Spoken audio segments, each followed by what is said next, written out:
오늘 우리에게 주시는 하나님 말씀은 구약성경 룻기 2장 14절에서 20절까지 말씀입니다. 식사할 때에 보아스가 룻에게 이르되 이리로 와서 떡을 먹으며 내 떡 조각을 초에 찍으라 하므로 룻이 곡식 빼는 자 곁에 앉으니 그가 볶은 곡식을 주매 룻이 배불리 먹고 남았더라. 이 이삭을 주우러 일어날 때에 보아스가 자기 소년들에게 명령하여 이르되 그에게 곡식단 사이에서 줍게 하고 책망하지 말며 또 그를 위하여 곡식 다발에서 조금씩 뽑아버려서 그에게 줍게 하고 꾸짖지 말라 하니라. 룻이 밭에서 저녁까지 줍고 그 주운 것을 떠니 보리가 한 에바쯤 되는지라. 그것을 가지고 성읍에 들어가서 시어머니에게 그 주운 것을 보이고 그가 배불리 먹고 남긴 것을 내어 시어머니에게 드리매 시어머니가 그에게 이르되 오늘 어디서 주었느냐 어디서 일을 하였느냐 너를 돌본 자에게 복이 있기를 원하노라 하니 룻이 누구에게서 일했는지를 시어머니에게 알게 하여 이르되 오늘 일하게 한 사람의 이름은 보아스니이다 하는지라. 나오미가 자기 며느리에게 이르되 그가 여호와로부터 복받기를 원하노라. 그가 살아있는 자와 죽은 자에게 은혜 베풀기를 그치지 아니하도다 하고 나오미가 또 그에게 이르되 그 사람은 우리와 가까우니 우리 기업을 물을 자 중에 하나이니라 하니라. 아멘. 룻기에는 하나님이 직접 등장하신다든지 하나님이 직접 나타나셔서 말씀하시는 경우가 없다라고 말씀을 드렸었습니다. 아마도 한국교회 성도들 중에 80% 정도가 겪는 그 신앙의 걸음을 이 룻기는 보여준다고 얘기를 할 것입니다. 어떤 분들은 기도를 하다가 음성을 듣기도 하고 또 주님이 여러 가지 신비나 어떤 이상 같은 것들을 통해서 길을 보여주시기도 하시죠. 그렇지만 대부분의 성도는 이 성경 66권 한 권, 요거 한 거 가지고 하나님을 만나기도 하고 경험하기도 하고 음성을 듣기도 하고 그렇게 살아갑니다. 그런 면에서 이 룻기는 우리 신앙의 현실을 가장 잘 보여주는 그런 책이다라고 볼 수 있습니다.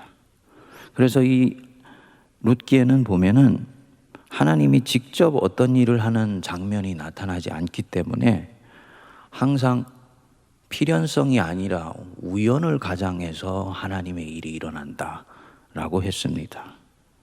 하나님의 에너지, 에네르기아, 우리 성경적인 언어로 하면 권능이죠. 하나님의 권능이 이 일을 하시는 것입니다. 좀 더 곱씹어 보실까요? 하나님이 직접 나타나시지 않는데 하나님의 일은 이루어진다. 하나님이 말씀하시지 않는데 인간의 역사에서 그 말씀은 이루어진다. 뭘 뜻하겠습니까? 하나님의 일을 이루려는 사람들이 거기에 있다는 뜻입니다. 하나님이 일하시는 현장 속에 하나님의 일을 이루려는 사람들도 같이 움직이고 있다는 뜻이죠. 지금 여기서 말씀하시진 않지만 오래전에 하나님이 경전에서 말씀하신 것, 또 오래전에 자기에게 말씀하신 것을 기억하여서 그 말씀이 땅에 떨어지지 않고 지금 누군가의 삶에서 육화되도록 실현되도록 애쓰고 수고하고 경주하고 헌신하며 순종하는 사람들이 바로 그 자리에 있다는 얘기입니다. 우리가 흔히 일컬어서 하나님의 사람들이라고 얘기하는 사람들이에요. 언약 백성들입니다. 보아스가 바로 이런 종류의 사람입니다. 보아스가 이방 여인이면서 홀로 되어서 시어머니 모시고 사는 이 룻이 자기 밭에서 이삭 줍는 것을 보고 불렀지요. 그리고는 룻에게 따뜻한 말과 함께 굉장히 다양한 종류의 환대를 베풉니다. 다른 밭에 가지 말고 내 밭에서 이삭을 주어라. 룻을 보호하려고 하는 것입니다. 다른 사람의 밭에서 이 연약하고 홀로 된 타국의 여인이 어떤 못된 사람을 만날 수 있는지 알 수가 없는 것이죠. 목이 마르면 참지 말고 내 밭에서 타작을 하는 소년들의 물을 같이 나누어 마셔라. 그리고는 자기 떡 조각을 떼어서 같이 먹습니다. 누군가와 같이 식사를 하는 것입니다. 이 오늘날도 그렇지만 누군가와 식사를 한다는 것은 그를 나의 친구로 혹은 극진한 손님으로 대한다는 뜻이에요. 남자가 여자와 함께, 그것도 율법을 가지고 있는, 하나님의 말씀을 가지고 있는 유대인이 율법을 알지 못하고 있는 이 이방 여자와 떡을 떼면서 식사를 한다는 건 엄청난 환대입니다. 그리고는 이 룻이 자기를 떠나고 난 뒤에 소년들을 불러서 따로 지시를 합니다. 룻으로 하여금 곡식 터는 그 단 사이에서 이삭을 죽게 하고 일부러 좀 단을 털어서 이삭이 풍성이 떨어지게 해라. 그 이삭을 많이 죽게 하려고 하는 것입니다. 이 조치를 하고 나서 룻이 열심히 일을 하고 17절에 보니까 룻이 밭에서 저녁까지 줍고 그 주운 것을 터니 보리가 한 에바쯤 되더라. 한 에바, 지금으로 치면 대략 13kg 정도에서 26kg 정도라 그래요. 그러니까 보리 한 자루입니다. 그러니까 하루 일을 해서 이삭으로 보리 한 자루를 얻은 것입니다. 보아스가 룻을 엄청나게 살펴주고 환대한 것을 볼 수가 있죠. 왜 이렇게 할까요? 룻에게 끌려서 그런 것인가? 멀리서 이삭 줍는 자태를 보고 아내 없는 이 보아스가 이 룻에게 매력을 느낀 것인가요? 여러분, 그거는 우리가 천국에 가서 보아스를 만나면 물어볼 일입니다. 성경에는 그렇게 해석할 만한 어떤 힌트가 나오지를 않습니다. 사실은 오늘 묵상하지 않고 지난번에 묵상했던 바로 그 대목으로 가보면 보아스가 이렇게 하는 이유를 말을 하고 있습니다. 거기에 10절에 보시면 룻이 보아스에게 묻죠. 자기에게 환대하는 보아스에게 묻습니다. 나는 이방 여인이거늘 당신이 어찌하여 내게 은혜를 베푸시며 나를 돌아보시나이까? 그랬더니 보아스가 11절에서 대답했습니다. 보아스가 그에게 대답하여 이르되 네 남편이 죽은 후로 네가 시어머니에게 행한 모든 것과 네 부모와 고국을 떠나 전에 알지 못하던 백성에게로 온 일이 내가 분명히 알려졌느니라. 네가 홀로 된 시어머니를 어떻게 모시고 있는지, 그리고 그 시어머니 속에 있는 하나님을 네 하나님으로 섬기기 위해서 너의 고국, 친척, 고향 떠나서 이 낯선 땅에 네가 들어온 그 결단한 모습을 나는 알고 있다. 그래서 12절의 중간에 말을 하지요. 하나님 여호와께서 그의 날개 아래 보호를 받으러 온 내게 온전히 상 주시기를 원하노라. 하나님의 날개 그늘 아래 보호받으려고 육신적으로는 이 낯설고 고통스럽고 불퉁해 보이는 인생길을 기꺼이 택한 너에게 하나님이 상 주시기를 원하노라. 그리고는 하나님에게 상 주시려고 원한다고 축복하고 나서는 자기 자신이 은혜를 베푸는 것입니다. 뭘 하고 있는 걸까요? 보아스 자신이 룻의 지금 이 순간의 인생에 조금이라도 하나님의 상이 되는 조치를 몸소 실행하는 거지요. 보아스 자신이 하나님의 선물이 되어주는 거예요. 하나님이 너에게 은혜 베푸시길 원해 라고 말할 뿐만 아니고 그 입으로 말한 사람이 직접 하나님의 은혜가 되어주는 것입니다. 하나님이 너가 하나님의 날개 그늘 아래 온 그 믿음을 보시고 상 주시기를 내가 원한다 라고 축복할 뿐만 아니라 보아스 자신이 하나님이 보내신, 하나님이 룻에게 보내주시는 하나님의 선물이 되어주는 것입니다. 보아스 자신이 하나님의 수호천사가 지금 되어서 룻을 보호해주고 환대해주고 살펴주고 돌봐주는 거예요. 이 환대를 받는 룻이 무슨 생각을 할까요? 룻은요, 시어머니 나오미 속에 있는 하나님을 알지, 여기 나온 대목에는 보면 하나님을 직접 만났다든지 음성을 들었다든지 이런 장면이 나오지를 않죠.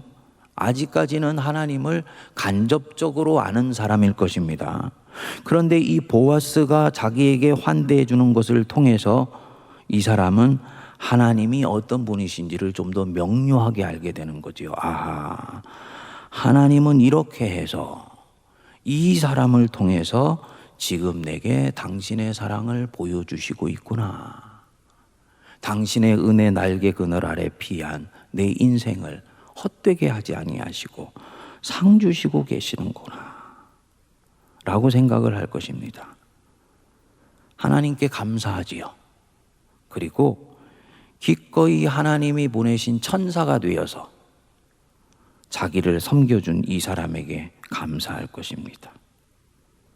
지난번 때 하나님의 에네르기야, 하나님의 권능, 그것은 하나님의 보이지 않는 손길이다, 인비저블 핸드다 라고 말씀을 드렸습니다. 하나님의 보이는 손길이 있다는 것입니다. 하나님의 보이는 손길이 무엇입니까? 이 보아스 같은 하나님의 사람입니다. 보이는 손길이에요. 하나님의 은혜가 다른 이에게 보여지고 만져지도록 해주는 사람, 바로 하나님의 사람입니다. 하나님의 영광이 땅에 떨어지지 않게 하려는 사람, 하나님 영광 받으시옵소서 라고 기도할 뿐만 아니라 자신이 하나님의 영광이 되어주는 사람, 하나님이 아주 기뻐하시는 사람입니다. 묵상해 보면 예수님 생각이 나지요. 이렇게 해서 하나님의 말씀을 이루려 하심이라. 그러니까 예수님 자신이 하나님의 말씀을 이루는 도구로 그 순간 사용되고 있는 거지요.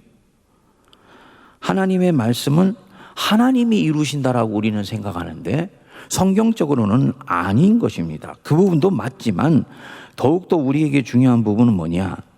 하나님은 자신이 직접 하나님 말씀을 이룰 뿐만 아니고 그 말씀에 순종해서 살아가는 사람을 통해서 하나님의 말씀을 이룹니다. 이 보아스는 룻이 아니더라도 자기 밭에 온 이방 사람, 그것도 과부가 있다면 이렇게 대했을 것입니다. 보아스 자신이 감감히 이 대목을 살펴보면 하나님 말씀을 정확하게 기억하고 있고 율법을 명료하게 알고 있으며 자신이 그 율법을 이루어 나가는 사람으로 살아가고 있어요. 왜냐, 이 룻은 하나님이 살피고 돌보라고 한 이방인이고 나그네고 객이기 때문입니다. 신명기 10장 19절에서 말씀했죠. 나 여호와는 객과 고아와 과부와 가난한 자의 하나님이다. 너희는 나그네를 사랑하라. 전에 너희도 이방 땅에서 나그네 되었음이라. 나그네이기 때문에 하나님의 말씀을 이루기 위해서 룻을 살피고 돌보려고 했는데 이 룻이 하나님 앞에 어떻게 행한 사람인지를 알기에 더 마음이 간절해지고 순전해지는, 따뜻해진 것입니다. 성도님들, 우리가 누군가 도움을 필요로 하는 사람을 만났다. 직접적이고 간접적이건 누군가의 도움을 필요로 하는 사람이 있다는 얘기를 들었다. 그렇다면 그것은 우연히 일어난 일이 아니라는 것을 꼭 기억하시기 바랍니다. 하나님이 지금 나를 통해 이 사람을 도우시기를 원하시는 거예요. 하나님이 그 사람에 대한 스토리를 내게 들려주신 것은 내가 이 사람에게 하나님이 보내신 선물이 되어주라고 주님이 나에게 말씀하시고 있다는 것, 이것을 꼭 기억하셔야 됩니다. 내가 너 어려운 처지 있다는 거 알았는데 기도해 줄게, 그것으로 끝나면 안 된다는 것입니다.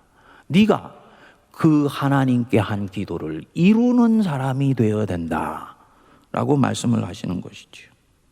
특히 가난하고 헐벗은 사람들, 나그네 객, 이방인들, 지금 우리로 치면은 우리 한국에 거류하고 있는 외국인들이죠. 이 사람들 살피고 돌보는 것은요, 그리스도인의 표지이고 하나님 백성의 표지입니다. 그 사람이 진정 하나님 백성인지 아닌지는 무엇으로 알 수 있느냐? 예배에 나온다, 말씀을 묵상한다, 하나님을 사랑한다고 고백한다? 중요합니다. 하지만 더 중요한 것이 있습니다. 그가 하나님이 말씀하신 독특한 삶의 방식을 얼마나 신실하게 쫓아가고 있느냐. 우리 한국 사람들은 전통적으로 외국인에 대해서 굉장히 편견이 많습니다. 이 편견이 많아서 세계에서 외국 사람들이 들어와서 살기에 가장 힘든 곳 중에 하나가 이때까지는 우리 한국이었어요. 중국 사람들이 여러분 얼마나 생존력이 강한지 모릅니다. 근데 중국인들이 들어가서 유일하게 중국인이 하는 짜장면집이 발붙이지 못한 곳이 우리 한국입니다. 그 정도로 이 외국인들에 대한 배타성과 편견이 강해요. 먹고 살기 힘들기 때문에, 우리끼리도 먹고 살기 힘들기 때문에 외국인 받아주고 그들을 품어줄 여유가 없었던 거지요. 그렇지만 지금은 아니에요. 하나님이 우리 민족에게 복 내려주셨습니다. 외국에서 들어온 어떤 경로로건 들어왔던 그들이 난민이건 아니면 합법적인 체류자건 이 땅에 있는 나그네, 객, 그리고 이방인들 환대하고 따뜻하게 대해 주시기 바랍니다. 그리스도인의 표지입니다. 이번에 중국 진천에 아프가니스탄 난민 428명이 들어오지 않았습니까? 한국이 동맹국인 미국을 도와서 아프가니스탄에 파병을 하고, 그리고 이때 한국인과 한국 사람을 도운 현지 사람들이 있었어요. 결국은 미군이 철수를 하면서 탈레반이 점령을 하게 되니까 이 미군의 동맹국인 한국 사람들을 도운 이 사람들도 위태한 상황이 될 수가 있는 거지요. 그래서 정부가 나서서 극적으로 428명을 우리나라로 데리고 오게 되었습니다. 어떻게 해야 됩니까? 당연히 최선을 다해서 이들이 정착할 수 있도록 우리가 도와야 됩니다. 우리나라를 위해서 애쓰고 수고한 외국인들, 그것이 아니더라도 도와야 되는데 우리나라를 위해서 애쓰고 수고한 외국인들이에요. 저는 참 이런 때 우리 한국 교회가 나서서 아예 우리 사회에다가 선언을 하면 좋겠다. 그 428명의 정착민들은 400만 우리 한국 그리스도인들이 책임질 것이다.